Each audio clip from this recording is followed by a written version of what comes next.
Welcome to this e-briefing, which is aimed for new governors, people who are thinking of joining a governing body, and also those governors who've been on their governing body for a little while but actually feel they would benefit from a refresh.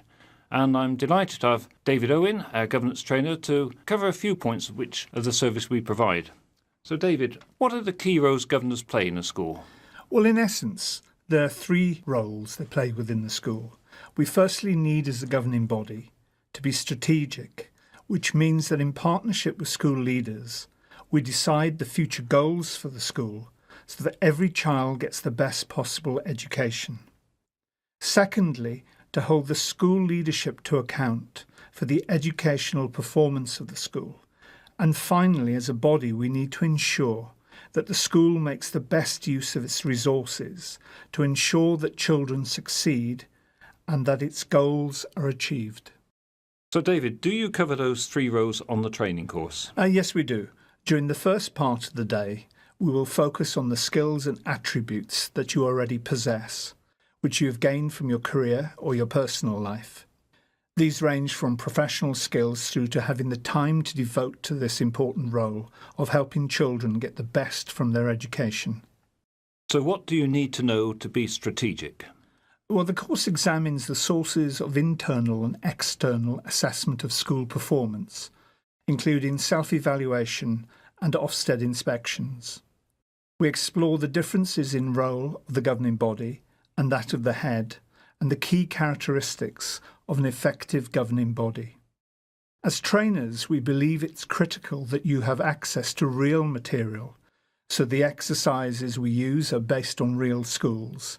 You'll have the opportunity to recognise strategic priorities, identify school improvement priorities, and focus on the long-term needs of the school.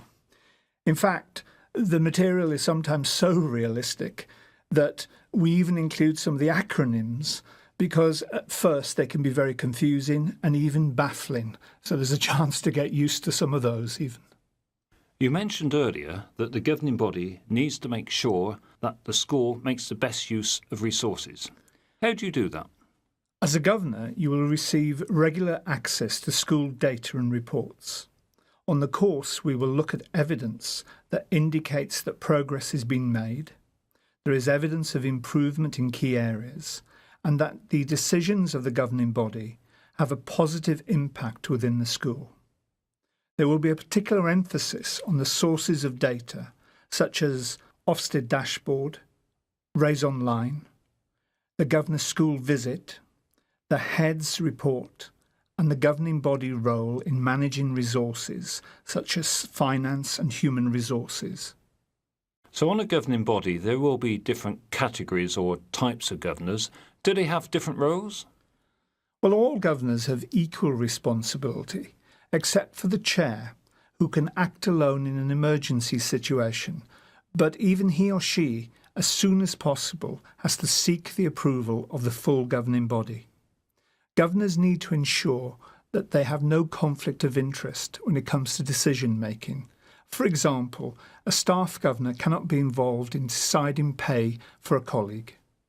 And would I be expected to do these things alone?